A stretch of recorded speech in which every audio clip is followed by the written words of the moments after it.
Study with Giri sisters. तो हमने chapter 12 sphere start किया था और इसका इंट्रोडक्शन वीडियो हमने कंप्लीट कर लिया है। इंट्रोडक्शन आपका देखना बहुत ज़्यादा ज़रूरी है, क्योंकि उसमें जो भी आपके डाउट्स हैं, जो फॉर्मूला है, टर्म्स है रिलेटेड, जो भी है कॉन्सेप्ट उसी से मिलता है, तो उसका वीडियो आप जरूर चेकआउट कर लीजिएगा, मैं डिस्क्रिप्शन बॉक्स में डाल दूँगी। तो चलो स्टार्ट करते हैं। क्वेश्चन नंबर 1 और 2 भी शायद हमने कंप्लीट कर लिया था, तो आज हम स्टार्ट करने वाले हैं 3rd नंबर क्वेश्चन से, जो कि परीक्षण करके देखिए 12 डू योर सेल्फ है। ठीक है, तो देखते हैं डायरेक्टली क्वेश्चन क्या कहता है। ओके, 3rd नंबर क्वेश्चन इस तरीके से है। विद्यालय में शॉट पुट खेल के लिए जो बॉल व्यवहार किया जाता है उसका व्यास 7 सेंटीमीटर होने से बॉल में कितने घन सेंटीमीटर लोहा लगा है, ये ज्ञात करें। That means if the length of the diameter of the ball used for playing shot put in our school is 7 centimetre, then calculate how many cubic centimetre of iron is there in the ball. That means the question is asking about how many cubic centimeter of iron there is in the ball. That means we have to find the volume of the ball. Okay, जब इस तरीके का question हो कि ये पूछा जा रहा है कि कितना उसमें लोहा लगा है, तो इससे हमें डायरेक्टली ये समझ जाना है कि जो भी मटेरियल कितना व्यवहार किया गया है, कितना यूज़ किया गया है, इसका मतलब ये है कि उसमें वॉल्यूम हमें फाइंड करना है। और क्यूबिक सेंटीमीटर या कि क्यूबिक मीटर, ये जो भी देखिए तो भी एक साइन बनता है कि वो वॉल्यूम का यूनिट है, तो हमें वॉल्यूम ही फाइंड करना है। तो चलो हम फाइंड करते हैं वॉल्यूम। हमारे पास क्या दिया हुआ है, डायमीटर है, डायमीटर से हम रेडियस फाइंड कर लेंगे और उसके बाद हम volume. Okay, what is given we have to write first. Question number 3rd number, radius of the ball is given, radius of the ball, radius of the ball is 7/2 centimetre, because diameter was given 7 centimetre. ठीक है, अगर diameter 7 centimetre हो तो उसका radius कितना हो जाएगा, 7/2 centimetre. So we know that formula of volume of ball और volume of spheres. Ball is a kind of sphere ना, बॉल क्या है, एक स्फीयर की तरह होता है। ठीक है, थ्री डायमेंशनल ऑब्जेक्ट को ही बोलते हैं ना स्फीयर। ठीक है, 3 डायमेंशनल सर्कल कह सकते हैं, 3D ऑफ सर्कल ही क्या हो जाता है, वो स्फीयर हो जाता है। ठीक है, तो बॉल भी हम कंसिडर करेंगे एज ए स्फीयर। ठीक है, तो volume of sphere we know that volume of sphere, volume of sphere का फॉर्मूला हमें पता है 4/3 पाई आर क्यूब। ठीक है, 4/3 पाई का वैल्यू हमें पता है 22/7 पुट कर देंगे। आर हमें पता है यहाँ पे 7/2, बट क्यूब है तो हमें 3 टाइम्स लिखना होगा।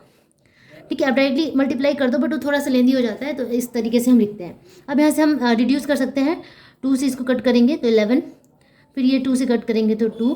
ठीक है, और 7 से 7, बाकी इस 2 से ये 2 चला गया। ठीक है, अब ऊपर ऊपर मल्टीप्लाई और नीचे नीचे मल्टीप्लाई कर देते हैं, तो नीचे सिर्फ हमारे पास क्या है, 3 बच रहा है। ठीक है, तो ये शायद 5 मल्टीप्लाई करने के बाद 11, 5, 39 डिवाइडेड 3, यार एक बार मैं फिर से देख लूँ क्या आता है। ठीक है, 539 ही है, 539 डिवाइडेड 3 क्यूबिक सेंटीमीटर हो जाएगा। ये हमें वही क्यूबिक सेंटीमीटर में ही निकालना था, और इसे आप चाहे तो फ्रैक्शन, मिक्स फ्रैक्शन में चेंज कर सकते हैं। 5 3 1 आई थिंक 179 2/3 क्यूबिक सेंटीमीटर होगा। ठीक है, तो इस तरीके हमने क्वेश्चन नंबर 3rd कंप्लीट कर लिया। अब नेक्स्ट क्वेश्चन की तरफ बढ़ते हैं, क्वेश्चन नंबर 4th नंबर भी इजी है, तो इसे यहीं पे कंप्लीट कर लेते हैं। मैं 4th नंबर क्वेश्चन आप लोगों को दिखा देती हूँ। ये रहा, 28 सेंटीमीटर व्यास वाले एक ठोस गोलक को जल में पूर्ण रूप से डुबाने पर कितने परिमाण में जल उठेगा, उसे हमें ज्ञात करना है। ठीक है, हम यहाँ पे क्वेश्चन क्या कह रहे हैं, फिर से एक बार मैं पढ़ती हूँ। 28 सेंटीमीटर वाले एक ठोस गोलक को जल में पूर्ण रूप से डुबा दिया जाए। गोलक मतलब कि स्फीयर को पूरी तरीके से डुबा देने पर कितने परिमाण में जल ऊपर आ जाएगा, इससे उस जल का परिमाण मतलब कि उस जल का वॉल्यूम, वाटर का वॉल्यूम हमें फाइंड करना है। तो वो जितना भी परिमाण ऊपर उठाएगा वो उस गोलक के वॉल्यूम के बराबर होगा। जितना वो गोलक होगा उसको नीचे डिप करेंगे, उतना ही पानी ऊपर की तरफ उठेगा। दैट मीन्स जो वॉल्यूम हम डालेंगे वही वॉल्यूम ऊपर की ओर आएगा। ठीक है, तो दोनों का वॉल्यूम बराबर होगा, मतलब कि हमें एग्जैक्टली निकालना क्या है, उस गोलक का जो उस स्फीयर जो हम डाल रहे हैं उसका वॉल्यूम अगर हम निकाल दें तो वो वॉल्यूम उस डिस्प्लेस वाटर के वॉल्यूम के बराबर होगा। एक बार मैं इंग्लिश में क्वेश्चन को पढ़ के बताती हूँ। Question number 4. If the length of the diameter of the solid sphere is 28 centimeter, it is completely immersed into the water. Let us calculate the volume of water displaced by the sphere. ठीक है, मैं एक draw करके दिखा दूँ आप लोगों को। ठीक है, मान लो इस तरीके से एक बीकर है। ठीक है, स्फीयर हमारे पास यहाँ पे है, इस स्फीयर को हम नीचे डाल रहे हैं। ठीक है, अभी वाटर इतना है, अब इस स्फीयर को हमने इसमें डाल दिया। कंप्लीटली इमर्स कर दिया, पूरी तरीके से ये पानी के अंदर आ गया। ठीक है, तो ये जो पानी है ये ऊपर की तरफ इंक्रीज हो जाएगा, ऊपर की तरफ बढ़ेगा, इसका लेवल ऊपर जाएगा। तो पहले ये लेवल यहाँ तक आ रहा था, अब ये सपोज कि लेवल ऊपर की तरफ चला गया। तो ये जो लेवल ऊपर की तरफ गया ये इसके वॉल्यूम के बराबर होगा। ठीक है, ये जो स्फीयर है इसी के वॉल्यूम के बराबर होगा। इसका मतलब अगर हम स्फीयर का वॉल्यूम फाइंड कर लें तो हमें ये पता चल जाएगा कि वॉल्यूम इस डिस्प्लेस वाटर, जो वाटर ऊपर की तरफ गया है, इस वाटर का वॉल्यूम भी स्फीयर के वॉल्यूम के बराबर होगा। जैसे स्फीयर का वॉल्यूम हम फाइंड करते हैं इसका वॉल्यूम भी इसके बराबर ही हो जाएगा। ठीक है, तो चलो अब हम फाइंड करते हैं। हमारे पास दिया क्या हुआ है, the length of the diameter of the solid sphere. ठीक है, तो डायमीटर हमारे पास है 28 centimetre. Then radius of the solid sphere, what would be the radius? 28 divided 2, that means 14 centimeter. It is in centimeter or meter? Centimeter. Okay, now we have to find the volume. Simply volume of sphere. Then volume of sphere would be volume of sphere कितना हो जाएगा 4/3 पाई are की एक ही formula है हमारे पास। ठीक है, 4/3 पाई का वैल्यू 22/7, आर का वैल्यू हमारे पास है 14 × 14 जनरली 14 और 49 और 22 के आसपास ही होता है कि रिड्यूस हो जाए, इसलिए 7 2 ठीक है 3। अब तो कुछ भी करने वाला नहीं है। ठीक है, तो ऊपर मल्टीप्लाई और नीचे मल्टीप्लाई कर देंगे। तो यही है, इसमें क्या है कि हमें मल्टीप्लिकेशन पे थोड़ा सा ध्यान देना होता है, और एग्जाम में हमें कैलकुलेटर भी अलाउड नहीं होता है। तो आप बस ये ध्यान रखिए कि अगर आप प्रैक्टिस करते रहेंगे ना तो ये आपका कैलकुलेशन भी प्रैक्टिस में आता रहेगा। तो सबको ऊपर मल्टीप्लाई कर देते हैं, तो ये कुछ इस तरीके से आंसर आ जाएगा आपका 11498.67। अगर आंसर मैच ना करे कोई बात नहीं, प्रोसेस सेम है। हाँ, आप कमेंट सेक्शन में कभी कभी लिखते हैं कि आंसर मैच नहीं किया, हो सकता है कभी कभार हमारा जो कैलकुलेशन है वो रॉन्ग भी हो सकता है। आप खुद से कैलकुलेट कर लीजिए, आपको प्रोसेस पता है कि हाँ कैसे हो रहा है, आप खुद से कैलकुलेट कर लीजिए। ठीक है, तो इस तरीके से क्यूबिक सेंटीमीटर हमने यहाँ पे वॉल्यूम निकाल लिया, और ये जो वॉल्यूम है ये वॉल्यूम ऑफ डिस्प्लेस्ड वाटर होगा। ओके, देन हम लिख सकते हैं the volume of displaced water equals 11498.67 cubic centimetre. ठीक है, हिंदी वाले बच्चे इस तरीके से लिख सकते हैं कि कितने परिमाण में जल उठेगा, तो जल का परिमाण बराबर इतना, या उठे हुए जल का परिमाण बराबर इतना। ठीक है, तो क्वेश्चन नंबर 4 हमने सॉल्व कर लिया। अब हम सॉल्व करते हैं क्वेश्चन नंबर 5। ओके, अब क्वेश्चन नंबर 6 देखते हैं हम, नहीं सॉरी 5, क्योंकि 4 हमने कंप्लीट कर लिया। 5, किसी गोलाकार गैस बलून को फुलाने के समय उसका अर्धव्यास 7 सेंटीमीटर से 21 सेंटीमीटर होने से बलून के पहले और बाद के समग्र तल के क्षेत्रफल का अनुपात ज्ञात करें। अब यहाँ पे समग्र तल आ गया, तो आपको मैं बता दूं कि स्फीयर में समग्र तल बोलकर कुछ भी होता नहीं है। जो सरफेस एरिया है उसी को हम टोटल सरफेस एरिया कहते हैं, मतलब कि जो तल का क्षेत्रफल होता है वही ही मेन क्षेत्रफल होता है। ठीक है, तो हमें क्या करना है, यहाँ पे हमें फाइंड क्या करना है, हमें फाइंड करना है सरफेस एरिया ऑफ स्फीयर। ठीक है, सरफेस एरिया ऑफ स्फीयर। तो क्वेश्चन एक बार मैं फिर से पढ़ के सुना दूँ। The length of the radius of the spherical gas balloon increase from 7 centimetre to 21 centimetre as air is being pumped into it. पहले वो जो बलून था वो स्फेरिकल शेप का बलून है। ठीक है, ऐसा है, बाजार में मिलता भी है स्फेरिकल शेप का बलून। ठीक है, पहले इतना था, इसका जो रेडियस था वो 7 सेंटीमीटर था। ठीक है, अब इसमें गैस भर दिया हमने, गैस भर दिया तो इसका रेडियस इंक्रीज़ हो गया, और ये हो गया कितना, सॉरी बहुत ही गंदा बन रहा है, ये इंक्रीज़ होकर कितना हो गया 21 सेंटीमीटर। ठीक है, इसमें हमने क्या किया, एयर को डाल दिया, एयर को पंप कर दिया। ठीक है, तो late us find the ratio of the surface area of the balloon in the 2 cases. मतलब हमें सरफेस एरिया ऑफ दोनों बलून का सरफेस एरिया निकालना है और उसका रेशियो फाइंड करना है। पहले सरफेस एरिया निकालेंगे फिर उसका रेशियो इजीली फाइंड कर लेंगे। ठीक है, तो हमारे पास गिवन क्या है, सबसे पहले हमें ये याद करना होगा कि सरफेस एरिया का फॉर्मूला क्या होता है। सरफेस एरिया का फॉर्मूला होता है स्फीयर का 4πr²। ठीक है, अब 4πr² हमारे पास फॉर्मूला भी पता है और r हमारे पास दिया हुआ है, गिवन है। ठीक है, तो क्वेश्चन नंबर 5 हम स्टार्ट करते हैं। ठीक है, in first case radius is 7 centimetre. Okay, in first case radius r1 मान लेते हैं 7 centimetre. Okay, r1 is 7 centimetre. Okay, and second case radius is R2 that is 21 centimetre. These are given. Okay, ये radius given है. ठीक है, तो हमें पता है कि एरिया और टोटल सरफेस एरिया. ठीक है, टोटल सरफेस एरिया कह देते हैं. टोटल सरफेस, समग्र तल surface area of sphere, spherical balloon equals, हमें पता है 4 पाई आर स्क्वायर. ठीक है, R1 square by and 4 pi R2 square. तो यहाँ पे total surface area of spherical balloon of 7 centimetre,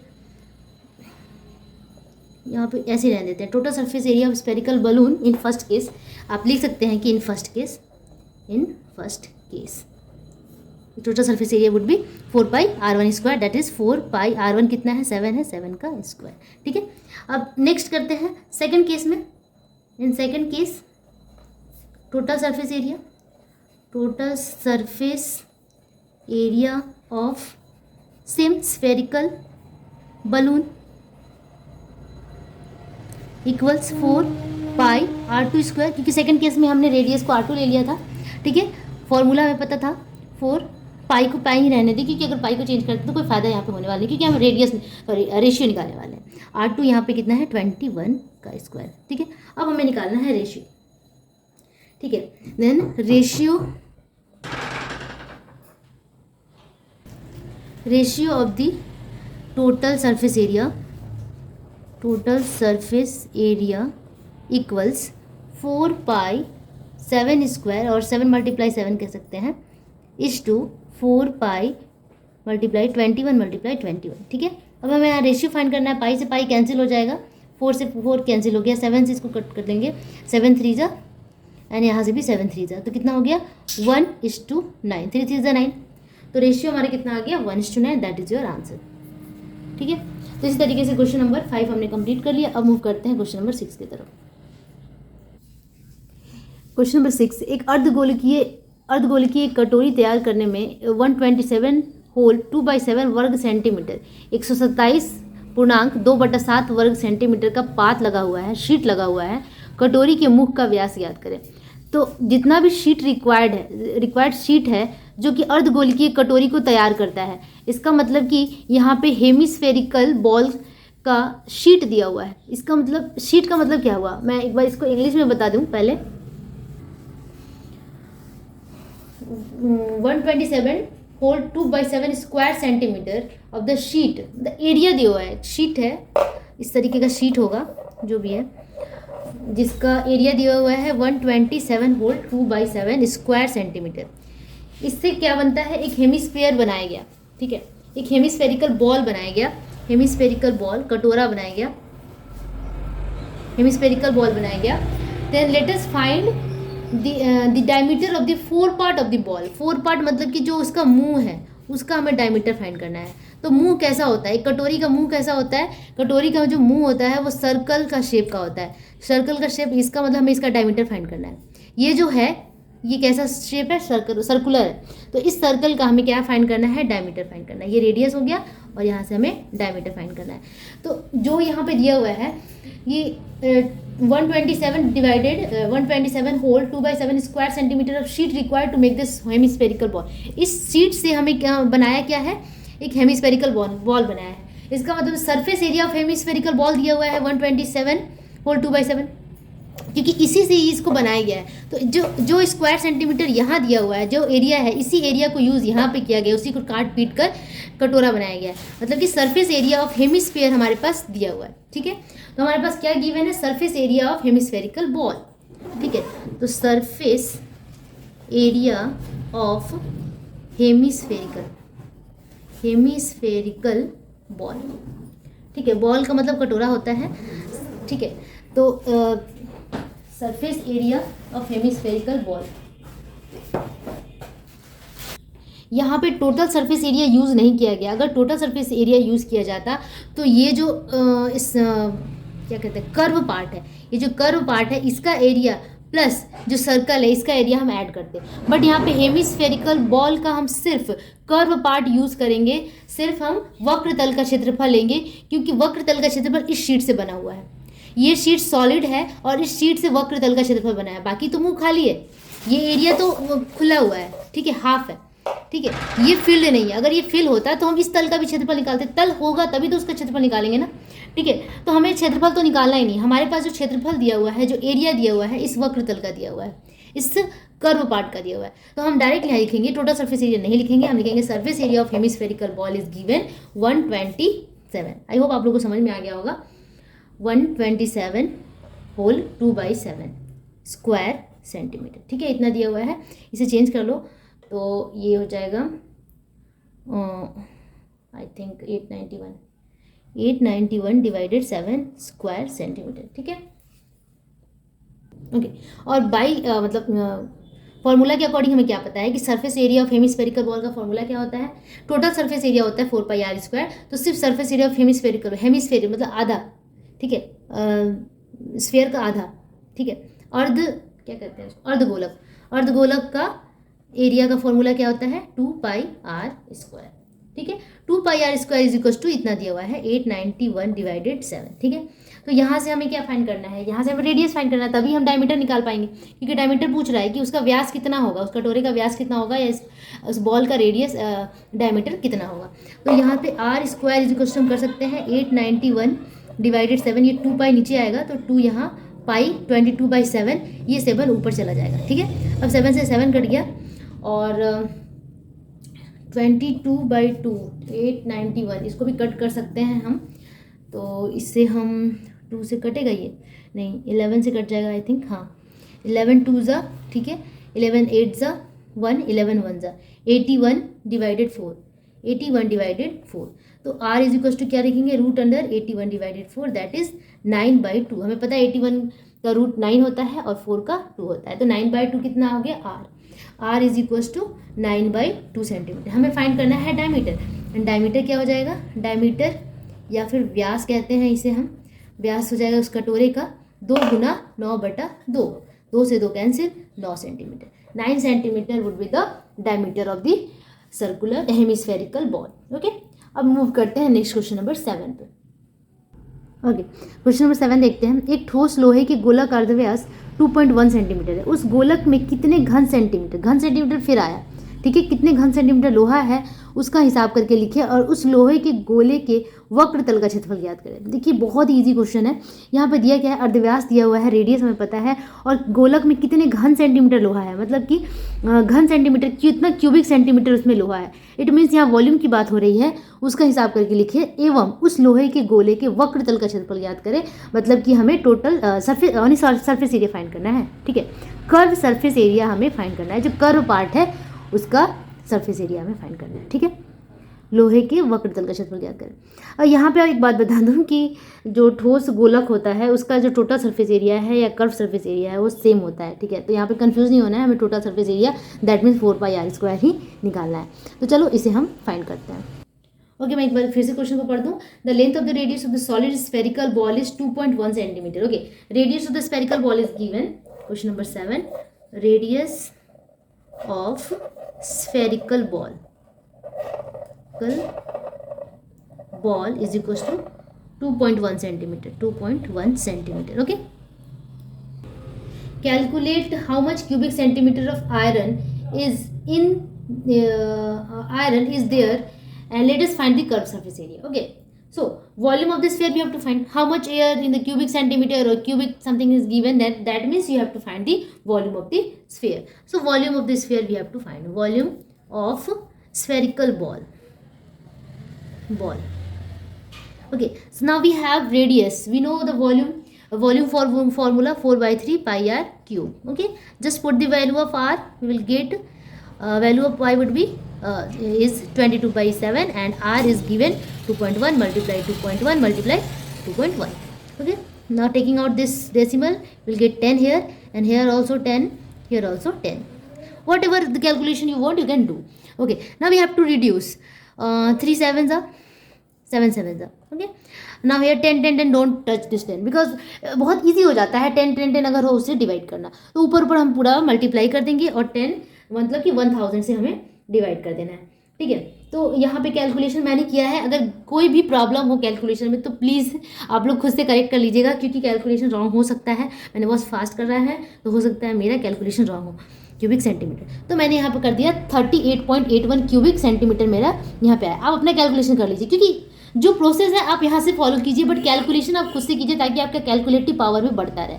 ठीक है, तो volume of the spherical ball we got 38.81 cubic centimeter. Now we have to find the total surface area, okay, or curved surface area. Both are same, okay. Then curved surface, because the question is asking about the curved surface area, वक्र तल का क्षेत्रफल, तो हम सिर्फ वक्र तल का क्षेत्रफल ही लिखेंगे, okay. Then curved surface area,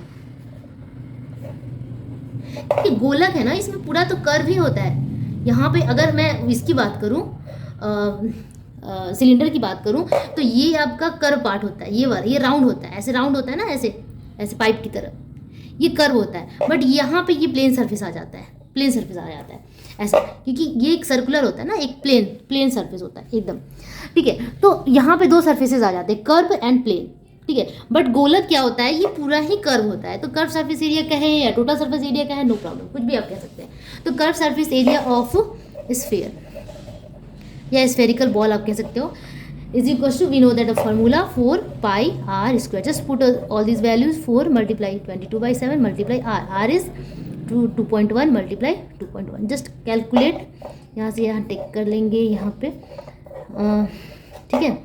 और तो कुछ भी नहीं है करने के लिए, बाकी ऊपर ऊपर मल्टीप्लाई और 10 से डिवाइड कर देंगे।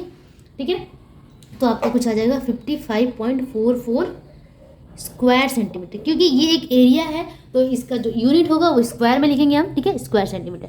तो इस तरीके से हमने क्वेश्चन नंबर 7 भी कंप्लीट कर लिया। और आगे मैं क्वेश्चंस को देख लूँ कितने सारे हैं, बहुत सारे हैं, आई थिंक 8, 9, 10, 11, 12, 14 तक। ठीक है, तो नेक्स्ट वीडियो में हम लोग आगे क्वेश्चन को सॉल्व करेंगे, 8 से लेकर पूरा 14 सॉल्व करने की कोशिश करेंगे। ठीक है, तब तक के लिए आप स्टडी विद गिरी सिस्टर्स के साथ बने रहिए, और जितना भी डाउट्स हो यहाँ पे आके क्लियर कीजिए, और बहुत ही मज़े से सम्स को सॉल्व कीजिए। ठीक है, and enjoy this winter vacation. Bye bye.